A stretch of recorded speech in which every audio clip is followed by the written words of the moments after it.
다니엘서 12장 1절에서 3절까지.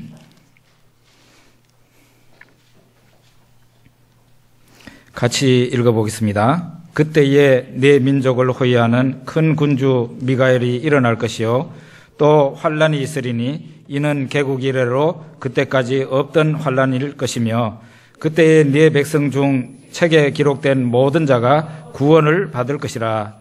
땅의 티끌 가운데서 자는 자 중에서 많은 사람이 깨어나 영생을 받을 자도 있겠고 수치를 당하여서 영원히 부끄러움을 당할 자도 있을 것이며 지혜 있는 자는 궁창의 빛과 같이 빛날 것이요 많은 사람을 옳은 대로 돌아오게 한 자는 별과 같이 영원토록 빛나리라. 아멘. 예, 구약신학자, 유명한 구약신학자 한 분이 계시는데 크리스토퍼 라이트라는 사람입니다. 이 사람은 하나님의 선교라는 책을 썼습니다. 그는 그 책에서 주장하기를 성경 전체가 하나님의 선교에 대한 이야기이다. 그렇게 얘기합니다. 성경 전체가 하나님의 선교에 대한 이야기다. 이분은 구약신학자인데 구약도 당연히 하나님의 선교에 대한 이야기라 그런 얘기입니다. 그 사람의 말이 맞다면 다니엘서도 하나님의 선교를 이야기한다 그렇게 볼 수 있겠습니다. 구약시대에는 이스라엘이라는 국가교회를 통하여 선교가 이루어지도록 그렇게 되었습니다. 그런데 이스라엘이라는 그 국가교회가 만방에 하나님을 알리는 그런 백성이 되지를 못했습니다. 그들은 정체성을 상실했습니다. 그들은 우상을 숭배했습니다. 하나님 말씀에 위반되는 것을 골라서 마치 죄를 짓기로 작정한 사람처럼 죄를 지었습니다. 그렇게 하다가 나라가 멸망하고 포로로 끌려가 버렸어요. 오늘 이 다니엘서를 기록한 다니엘이라는 저자도 포로민 중에 한 사람이었습니다. 그래서 다니엘 시대에 와서는 이스라엘이라는 국가교회가 없어졌어요. 선교할 수 있는 주체가 없어지게 됩니다. 성전은 불타버리고 예배가 사라졌어요. 이런 지경에서 무슨 선교가 가능하겠어요. 그리고 성전 안에서 하나님을 섬기는 레위 제사장 같은 하나님의 일에 종사하는 사람도 표면적으로는 다 없어져 버렸어요. 그리고 하나님의 백성들은 어떻게 되었느냐? 바벨론이라는 거대한 나라가 쳐들어와서 그 땅에서 다 끌려서 이방 땅에 노예가 돼버린 거예요. 노예가. 여러분, 이런 상황에서 하나님은 자신을 어떻게 이 세상에 알리고 선교하셨는가? 이런 상황에서 하나님이 어떻게 하나님의 선교를 하셨을까? 그게 바로 다니엘서의 주제라고 말을 할 수가 있습니다. 다니엘서에 딱 단어 하나, 키워드 하나를 말한다면 바로 권세라는 말입니다. 권세. 이 권세는 하늘의 권세도 있고 땅의 권세도 있습니다. 다니엘서를 시작하면서 제일 먼저 보여주는 게 뭡니까? 하늘의 권세가 아니라 땅의 권세를 보여주고 있습니다. 바벨론이라는 거대하고 어마어마한 무서운 땅의 권세를 보여줍니다. 그 바벨론은 많은 나라를 멸한 거대한 제국이었습니다. 그에 비해서 다니엘은 어떤 사람입니까? 멸망당한 나라의 국민이고 포로된 자이고 거기에다가 나이가 아주 어린 사람이었어요. 다니엘은 세 친구와 함께 왕궁에서 일할 인재 양성소에 어떻게 발탁이 되어서 들어갔습니다. 환관장이 그들을 관리하고 교육을 책임졌습니다. 이런 것을 봐가지고 아마도 다니엘은 환관이 되는 코스를 밟았던 것 같습니다. 환관장이 다니엘과 세 친구를 관할했으니까요. 환관이 되는 코스를 밟았던 것 같아요. 어린 나이에 나라가 망하고 어린 나이에 포로가 되고 어린 나이에 환관이 되었다면 그는 어린 나이에 세상의 꿈이나 희망 이런 게 몽땅 다 사라졌다고 봐야 돼요. 몽땅 다 사라졌다. 거기다가 창시계명, 이 다니엘과 세 친구는 자기네들의 본래 이름을 유대 나라에서 부모님에게서 받은 그 본래 이름, 좋은 이름을 쓸 수가 없었어요. 바벨론에서 바벨론식 이름, 바벨론 신의 이름이 들어간 그런 이름으로 계명이 되었습니다. 다니엘서 1장 7절에 한번 봅시다. 다니엘서 1장 7절. 같이 읽어봅시다. 환관장이 그들의 이름을 고쳐 다니엘은 벨드사살이라 하고 하나냐는 사드락이라 하고 미사엘은 메삭이라 하고 아사랴는 아벳누고라 하였더라. 이렇게 막강한 세상 권세 앞에서 힘이 없고 약하고 나열인 신자 이 다니엘과 세 친구가 놓여 있습니다. 어떻습니까? 이런 상황에서 세상 권세에 그냥 완전히 압도돼 가지고 숨도 한번 제대로 못 쉬고 예수 예자도 말을 할 수 없는 그런 상황이라고 볼 수밖에 없잖아요. 저는 개인적으로 세상 권세는 크고 나는 너무나 약하고 미약하구나 하는 것을 느껴봤습니다. 그게 언제였는가 하면은 우리 포항성안교회 개척 때.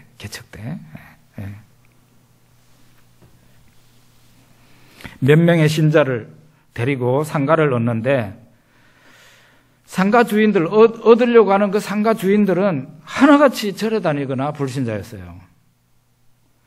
나도 왜 이렇게 가진 것이 없고 교회도 왜 이렇게 아무것도 없는 교회인가. 정말 미약하다는 그런 생각이 들었습니다. 참 미약하구나. 그래도 하나님께서 명하시니 하나님이 개척을 명하셨으니 계란으로 바위치기 같은 이 복음 사역을 안 할 수는 없었어요. 하나님이 명하셨으니까 안 할 수가 없잖아요. 해야 되잖아요. 그래서 계란으로 바위치기 같은 그런 시도를 했습니다. 나도 약하고 교회도 약하고 정말 불쌍할 정도로 약했어요. 불쌍할 정도로. 본래는 계란 가지고 바위를 치면은 뭐가 깨집니까? 바위가 깨집니까? 안 깨지죠. 계란으로 바위를 치면은 계란이 깨집니다. 바위는 끄떡도 하지 않습니다. 그러나 하나님 나라는 그렇지 않습니다. 하나님 나라는 그렇지 않아요. 바위를 가지고 바위를 치면은 꿈쩍도 하지 않아요. 영적으로 보면. 그런데 복음의 계란으로 거대한 세상 권세라는 그 바위를 치면은 바위가 산산조각 납니다. 바위가 복음의 계란 앞에 깨진다 이 말이에요. 그게 바로 이 다니엘서 가운데 있어요. 다니엘 2장에 보면은 느부갓네살이 꿈을 꿨는데 거대한 신상의 꿈을 꿨습니다. 이 느부갓네살 바벨론 그 왕이 보는 꿈에 어마어마한 큰 신상을 봤는데 무서울 정도로 컸어요. 저 머리에는 아주 금으로 된 번쩍번쩍하는 그런 그 신상이었어요. 그런데 어디 멀리에서 조그마한 돌멩이가 날아오더니 거대한 신상에 발을 쳤어요. 그랬더니 이게 와르르 무너져가지고 가루가 되더니 바람이 씩 부니까 확 날아가가지고 아무것도 보이지 않게 됐어요. 그게 바로 바벨론 왕이 꾼 꿈입니다. 그거 보십시오. 복음은 뭘로 묘사가 됐습니까? 조그마한 돌멩이로 묘사가 됩니다. 그 조그마한 돌멩이, 하찮게 보이는 그 돌멩이에 거대한 신상이 가루가 되어버리는 이런 일이 복음으로는 실제로 일어나고 있는 것입니다. 다니엘서는 크게 보면은 두 부분으로 되어 있어요. 1장부터 6장까지. 그리고 7장부터 12장까지 이렇게 나눌 수가 있습니다. 1장부터 6장까지는 다니엘과 세 친구의 이야기예요. 여러분이 교회를 어릴 때부터 다녔다면 수없이 많이 들었을 많은 재미있는 이야기가 여기 1장부터 6장까지 나와 있습니다. 그리고 7장부터 12장까지는 말하자면은 이거는 거의 요한계시록하고 비슷한데 하는 그런 생각이 들 만큼 묵시에 대한 이야기가 나와 있습니다. 아까 다니엘서에 핵심이 되는 키워드가 뭐라 그랬습니까? 권세라는 말이라서 권세. 그러면은 이 권세라는 하나님의 권세가 이 멸망받아서 콩가루 집안이 된 이 이스라엘 남아있는 게 한 개도 없는 그런 가운데서 하나님의 권세가 어떻게 세상 권세를 이기고 하나님이 친히 자기 자신을 세상에 알리는 거대한 대제국의 자신을 알리는 하나님의 선교가 어떻게 이루어졌는가를 보여준단 말이에요. 우리는 내가 아니면 선교할 사람이 없다고 이렇게 착각하는데 천만의 말씀이에요. 우리 성안교회가 아니면은 복음 전할 교회가 없다고 생각합니까? 그렇게 생각 안 하죠? 그거는 착각이에요. 하나님은 교인이 하나도 없는 가운데서도 하나님의 선교를 하나님이 친히 하신다는 것을 이 다니엘서에서 보여주고 있는 겁니다. 1장에서는 다니엘이 신앙적인 이유로 그 대제국에 무시무시한 대왕이 내린 그 음식을 거절합니다. 이거는 죽자고 하는 행동이죠. 굉장히 위험천만한 일이에요. 그렇지만은 이 다니엘이 환관장에게 은혜를 입습니다. 어떻게 해서 은혜를 입겠어요? 당연히 하늘 권세인 하나님께서 환관장의 마음을 건드려 주셔서 환관장이 신앙을 지키려고 하는 이 다니엘에게 잘 대해주게 하는 것이죠. 하나님께서 여러분과 저에게도 은혜를 주시면 직장에서 또한 우리가 사회에서 하나님이 사람들의 마음을 움직여서 우리를 도와주게 만듭니다. 이제 그 당시에 왕이 하사한 음식은 다니엘이 신앙적으로 받을 수 없는 음식이었어요. 신전에다가 갖다 바친 그런 음식이었을 수도 있고, 다니엘서는 나와 있지 않기 때문에 잘 모르는데, 아니면은 돼지고기라든지 구약 시대의 신앙으로는 받을 수 없는 그런 음식이 있었을 가능성이 있어요. 어쨌든 다니엘은 자기하고 자기 친구들한테 이 채식으로 좀 줘보고 실험을 좀 해보고 효과가 하나도 없으면은 어쩔 수 없다. 채식으로 좀 실험을 해 주십시오. 했는데, 풀만 먹은 이 다니엘이 고기하고 같이 먹은 다른 사람들보다 훨씬 더 얼굴이 빛나고 좋았어요. 그래서 그냥 그대로 채식을 하도록 그렇게 하게 된 겁니다. 다니엘서 2장에 보면은 아까도 얘기했다시피 바벨론 대왕인 이 느부갓네살이 어느 날 밤에 꿈을 꾸는데 거대한 신상이 나타나는 꿈을 꿨어요. 그 신상의 머리는 금으로 되어 있고, 그리고 그 밑에 가슴 부분에는, 어깨와 가슴 부분에는 은으로 되어 있고, 배 부분에는 동으로 되어 있고, 그 다음에는 다리나 발 부분에는 철로 되어 있는 아주 희한하게 생긴 거대한 신상을 보게 됐습니다. 그 신상을 보면서 무서워했겠죠. 그러는 사이에 저 멀리에서 돌멩이가 하나 날아와가지고 신상의 발 부분을 쳤어요. 그랬더니 이 신상이 와르르르 무너져가지고 가루가 됐는데, 바람이 쉥 부니까 이게 그냥 날아가가지고 흔적도 없이 없어지는 그런 꿈을 이 사람이 꾸게 된 겁니다. 이게 당연히 무서울 거 아니에요. 해몽할 사람이 필요합니다. 그래서 오늘날로 말하자면 역술인들 같은 사람, 바벨론에 이름난 역술인들을 총집합을 시켜서 이렇게 얘기를 합니다. 해석을 하기 전에, 너희가 이 꿈을 해석을 하기 전에 내가 꾼 꿈을 먼저 얘기를 하라고. 그렇게 얘기를 하니까 이 역술인들이 왕이여, 지금까지 왕처럼 많은 사람은 아무도 없었습니다.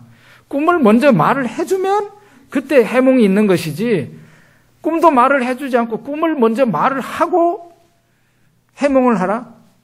아무도 없습니다. 그러니까 이놈들 너희들이 세상이 변하기를 지금 기다리고 있는 거다. 세상이 변하면 들고 일어나서 반란을 일으키려고 하는 거다. 너희들을 다 죽여버리겠다. 그렇게 합니다. 그래서 그 사람들이 다 몰살당할 위기에 처했었는데 다니엘이 그 소식을 듣고 왕 앞에 옵니다. 와가지고 그 왕 앞에 다니엘이 왕이여, 왕은 이런 꿈을 꾸셨습니다 하면서 잘 이것은 앞장차 하나님께서 이렇게 세상을 끌고 가시겠다는 하나님의 역사를 보여주시는 겁니다 하고 얘기를 했어요. 그러니까 이 느부갓네살이 너무 흡족해가지고 성경에 보면 분명히 나와 있는데 그 대왕이 다니엘 앞에 엎드려서 절을 했다 그랬어요. 다니엘 앞에 엎드려서 절을 하고 다니엘한테 이 목걸이를 걸어주고, 이 사람이 뭐라고 얘기합니까? 다니엘이 믿는 신이 진짜다 이렇게 얘기를 합니다. 어떻습니까? 하나님의 선교가 이런 방식으로 나타나게 된 거라는 거죠. 그런데 이 대왕이 믿었을까요? 하나님을 믿었을까요? 믿지는 않았다는 게 바로 그 다음 장 다니엘서 3장에 보면은 대왕이 거대한 신상을 세우는데 아마도 모르긴 몰라도 다니엘서 2장에 자기가 꿈에 본 그 신상을 거기에서 어떤 생각을 가지고 와가지고 신상을 만든 것 같아요. 이게 믿음이 없는 사람은 바로 이렇게 이럴 정도로 어리석은 거죠. 거대한 신상을 세웁니다. 그리고 그 신상 앞에 온 나라의 사람들이 다 절을 하게 합니다. 그런데 누구가 절을 안 해요? 다니엘의 세 친구가 절을 하지 않습니다. 사드락과 메삭과 아벳느고. 이 사람이 절을 하지 않아요. 아직도 나이가 어린 사람들이고 멸망 국가의 노예 신분으로 끌려온 그런 자녀들이, 아무 힘도 없는 자들이 바벨론 왕이 세운 그 신상에 엎드려 절을 하라고 그러면 절을 해야 되잖아요. 근데 절을 안 합니다. 신앙 지키겠다고. 이 사람들의 그 이런 모습을 알려요. 그러니까 왕궁에서 지금 있는 아이들인데 이 아이들이 왕이 명령하는 걸 안 지킨다. 그러니까 왕이 대노하는 거죠. 지금 한 번 기회를 줄 테니까 한 번 하라고 그래요. 왕이 우리는 못합니다. 그러니까 용광로 불을 지금 현재보다 7배나 더 뜨겁게 해가지고 저놈들을 집어넣으라 그렇게 합니다. 그렇게 해서 이 다니엘의 세 친구를 거기다 집어넣는데, 집어넣는 사람이 얼마나 뜨거웠는지 집어넣는 사람이 불타서 죽었다 그랬어요. 그래서 집어넣고 어떤 신이 이 불 가운데서 저놈들을 건져낼 수 있느냐 그렇게 생각을 했겠죠. 그리고 집어넣고 난 뒤에 왕이 이렇게 용광로 안에 들여다보니까 분명히 집어넣은 사람은 셋인데 거기에 4명의 사람이 왔다가 걸어 다니고 있는 거예요. 용광로 안에서. 그런데 그 4명 중에 한 명은 신의 아들, 하나님의 아들같이 보였다 그랬어요. 나중에 왕이 너무 무섭고 그래서 그 안에 소리를 칩니다. 사드락과 메삭과 아벳느고야 그 안에서 나오느라. 이렇게 해가지고 여기에서도 어떤 일이 벌어집니까? 하나님의 선교가 나타납니다.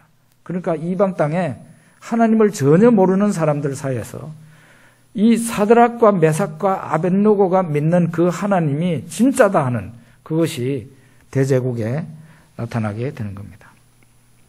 다니엘서 4장에 보면 바벨론 왕이 또 꿈을 꾸는데요. 이거 지나갑시다. 너무 설교 시간이 짧아서 어쩔 수 없어요. 그리고 다니엘서 5장에 보면은 벨사살 왕이 연회를 열었는데 많은 사람들을 모아놓고 술잔치를 합니다. 근데 술잔치를 하다가 저 예루살렘에서 가지고 예루살렘 성전에서 하나님을 섬기는데 썼던 그릇을 가지고 오게 해가지고 거기에다가 술을 부어서 마십니다. 그리고 바벨론 신을 찬양합니다. 그러자 이 벨사살 왕이 마시고 있는 그 자리 바로 맞은편의 벽에 손가락이 나타나가지고 글자를 쓴 거예요. 그 손가락은 무슨 글을 썼습니까? 메네메네 데겔 우바르신이라는 그런 글을 썼어요. 그러자 이것을 해석하는 사람이 없죠. 여기에도 결국 어떻게 합니까? 다니엘이 불려 나와서 메네메네 데겔 우바르신 이렇게 하면서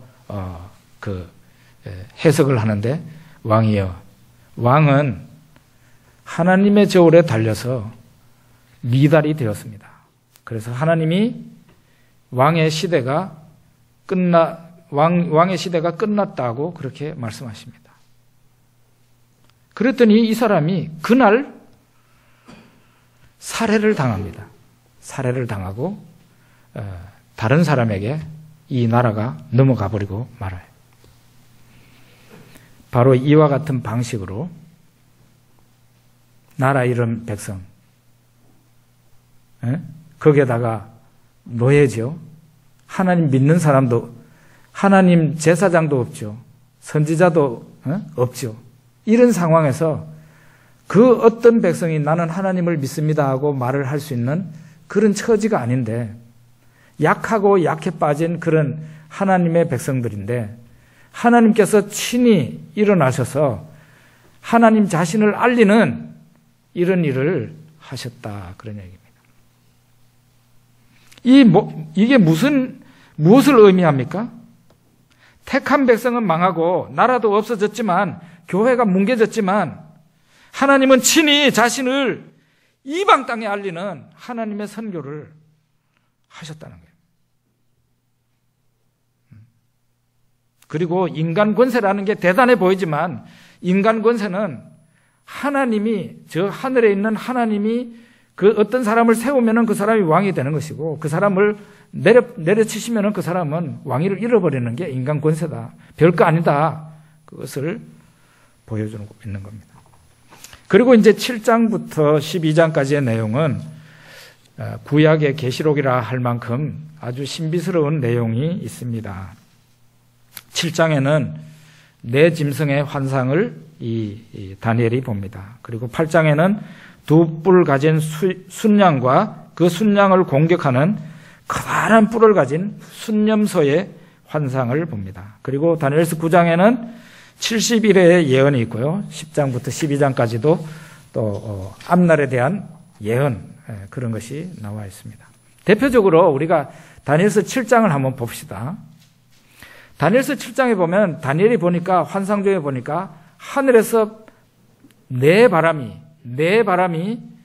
바다에 불었다 그랬어요. 바다에 불은. 그런데 이 바다에서 큰 짐승이, 흉측하게 생긴 큰 짐승이 네 마리가 차례대로 나왔어요. 먼저 바다에서 한 마리의 짐승이 첫 번째로 나오는데 보니까 생긴 모양이 사자와 같은데, 독수리의 날개가, 그 사자 덩어리에 독수리의 날개가 달려있는 그런 모습이었습니다. 그런데 다니엘이 이렇게 보고 있는데 그 날개가 뽑혀버렸어요. 그리고 이 땅에서 이 사자처럼 생긴 이것이 사람처럼 두 발로 서가지고 왔다 갔다 하는 거예요. 그리고 사람의 마음을 받았더라. 그래. 첫째 나타난 게 뭐예요? 사자의 모습. 두 번째, 이것이 가고 나니까 또 다른 곰과 같은 그런 짐승이 바다에서 이렇게 기어 나왔어요. 이 곰이 몸 한쪽을 이렇게 들고 있었다 그랬어요. 그리고 이 곰의 이빨 사이에는 갈빗대가 3개 물려 있었다 그랬어요. 그리고 그 곰에게 일어나서 많은 고기를 먹으라, 그렇게 하늘로부터 음성이 들렸다 그랬어요. 두 번째 짐승이 가고 나자 세 번째 짐승이 나타났는데, 바다에서 기어 나왔는데 표범과 같았어요. 이 짐승은 특이하게 생겼는 게 날개가 4이었어요. 날개가 4. 그리고 그 짐승에게는 머리가 또 4개였어요. 희한하게 생겼죠. 그리고 이 세 번째 짐승이 가고 난 뒤에 네 번째 짐승이 그 바다에서 기어 나오는데 무섭고 놀랍고 강한 무시무시한 이 쇠로 된 그런 이빨, 큰 이빨을 가지고 있는 그런 짐승이었어요. 이 짐승은 전에 모든 짐승과는 차원이 달랐어요. 그리고 이 짐승에게는 뿔이 10개나 달려있었어요. 그런데 이렇게 보고 있는데 뿔이 10개가 달려있는데 그 10뿔 사이에서 뿔 한 개가 또 솟아나오더니 이 새로운 뿔 한 개가 나오더니 나와가지고는 10개 중에 3개를 뽑아버렸어요. 이 한 개 뿔이. 그리고 특이한 거는 이 작은 뿔이 그 뿔 속에, 뿔 안에는 사람의 눈 같은 눈이 빽빽하게 붙어 있었고 입이 있어서 큰 말을 하였더라. 큰 말. 큰 말이라는 게 무슨 말이겠어요? 예. 큰 말이라는 말은 사람이 할 수 없는 말을 한다, 이런 말이에요. 그거 뭔가 하면 내가 신이다. 그런 종류가 큰 말이에요. 예. 그 짐승이 나와가지고 짐승의 머리에 달린 그 뿔 하나가 큰 말을 했다. 그런 얘기를 합니다. 자, 그리고 우리 이제 성경 한 군데를 읽어봅시다. 다니엘서 7장 13절 14절 읽어봅시다. 예, 오늘 오후에 예배도 없고 또 성찬식도 해야 되고 그래서 조금 시간이 오버되더라도 여러분 좀 잘 이해하십시오. 13절 14절 같이 읽어봅시다. 내가 또 밤 환상 중에 보니 인자 같은 이가 하늘 구름을 타고 와서 옛적부터 항상 계신 이에게 나아가 그 앞으로 인도되매 그에게 권세와 영광과 나라를 주고 모든 백성과 나라들과 다른 언어를 말하는 모든 자들이 그를 섬기게 하였으니 그의 권세는 소멸되지 아니하는 영원한 권세요 그의 나라는 멸망하지 아니할 것이니라. 아멘. 이 네 짐승이 바다에서 나왔는데 이 네 짐승의 환상에 대한 것을 천사가 다니엘에게 설명을 해줍니다. 도대체 이게 무슨 뜻입니까? 하고 물으니까 천사가 가르쳐줘요. 네 짐승들은 내 왕국을 의미한다는 거예요. 내 왕국. 이 왕국, 이 세상에 세워질 큰 나라인데, 나라가 짐승의 모양으로 나타나는 게 놀랍지 않습니까? 그리고 이 왕국, 왕국이 지나가고, 내 왕국이 마지막 왕국 때에 인자 같은 이가, 사람의 아들 같은 분이 와가지고 그가 왕위를 얻는 걸로 돼 있어요. 첫 번째, 독수리의 날개를 가진 사자. 그거는 뭘 의미하느냐? 바벨론을 의미한다. 바벨론을 의미한다고 보는 거죠. 두 번째로는 새 갈빗대를 물고 있는 곰. 이거는 메대와 페르시아를 얘기한다. 그렇게 보죠. 메대와 페르시아. 그리고 날개 셋을 가지고 있고 이 머리가 4개나 있는 표범. 이것은 뭐냐? 알렉산더 대왕의 헬라라고 보는 것입니다. 헬라는 나중에 알렉산더 대왕이 죽고 난 뒤에 나라가 4개로 나누어지게 됐죠. 바로 그것을 예언한다고 보는 겁니다. 그리고 이 새 짐승이 가고 난 뒤에 4번째 바다에서 나온 너무너무 무서운 천리발을 갖고 있는 그 4번째 짐승은 로마와 로마 이후에 생길 나라들을 의미한다. 그렇게 보는 게 성경학자들의 대부분의 해석입니다. 저도 그렇게 생각하고요. 이 4번째 짐승을 얘기하면은 4번째 짐승은 이전 짐승과는 차원이 달랐다는 거죠. 특이한 거는 10뿔이 있는데 이 10뿔은 10왕이라고 보는 거거든요. 10왕. 그런데 이 10왕 사이에서 하나의 작은 뿔이 솟아나오더니 이게 나중에 가가지고 10뿔 중에 3뿔을 그냥 뿌리까지 뽑아버리더라는 거예요. 한 왕이, 아주 특이한 한 왕이 나타나서 지금 멀쩡하게 잘 서 있는 나라와 왕을 갖다가 송두리째 없애버린다. 그런 얘기입니다. 그리고 이 작은 뿔이 큰 말을 했다 그랬어요. 큰 말. 로마 시대 때 나타나는, 로마 시대 때 세워지는 한 왕인데요. 저 그리스도죠. 이 사람이 큰 말을 했다. 큰 말을 했다는 것은 내가 신이다. 그런 말을 했다는 얘기입니다. 그리고 지극히 높으신 자를 대적하고 성도를 괴롭혔다고 여기에 나와 있어요. 이것을 보고 있는데 하늘에 또 이변이 보였어요. 그게 뭔가 하면은 다니엘을 보니 아까 우리가 읽었던 그 본문입니다. 인자 같은 이가 하늘 구름을 타고 와서 하나님 앞에 서니까 하나님이 그 인자 같은 이에게 권세와 영광과 나라를 주고 모든 백성과 모든 나라가 그를 섬기게 하고 그 인자의 권세는 영원하고 그의 나라는 멸망하지 않는다고 했어요. 여러분, 예수님이 이 세상에 오셔서 자신을 어떻게 칭하셨습니까? 우리나라에 어떤 지나간 80년대에 그 대통령 했던 그 사람은 본인은 이렇게 해가지고 우리 모두가 다 웃었잖아요. 저는 이렇게 하면 좋을 걸 가지고 본인은 이랬는데 우리 예수님은 자신을 어떻게 일렀습니까? 인자라고 그랬죠. 인자. 인자라는 말은 무슨 뜻이겠어요? 사람의 아들이라는 뜻이에요. 사람의 아들은 뭡니까? 사람이죠, 사람. 사람의 아들은 사람이에요. 예수님은 자신을 사람으로 일컬었어요.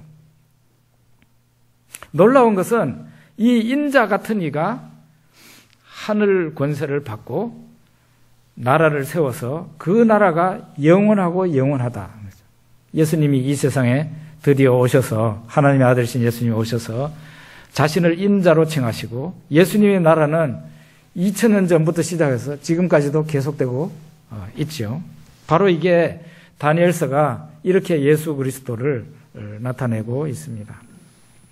자, 그러면은 이와 같은 예언들 궁금하면은 다니엘서를 처음부터 끝까지 한번 다시 읽어보십시오. 하나님의 선교가 맞는지 한번 보십시오. 하늘의 하나님이 세상 나라를 세우시기도 하시지만은 무너뜨리기도 하신다는 것을 얘기합니다. 그러니까 세상 권세가 대단한 것 같아도 하늘의 권세가 진짜다는 것을 보여주고 있는 거예요. 세상 나라가 강하게 보이지만은 절대로 세상 나라는 영원하지 않다는 거예요. 그리고 세상 끝에는 하늘의 하나님이 세우시는 나라가 세워지게 된다는 것도 이 다니엘서에서 얘기하고 있습니다. 때가 참에 예수 그리스도께서 여자의 몸에서 잉태되고 태어나셨죠. 이제 곧 있으면 성탄절이 오게 됩니다.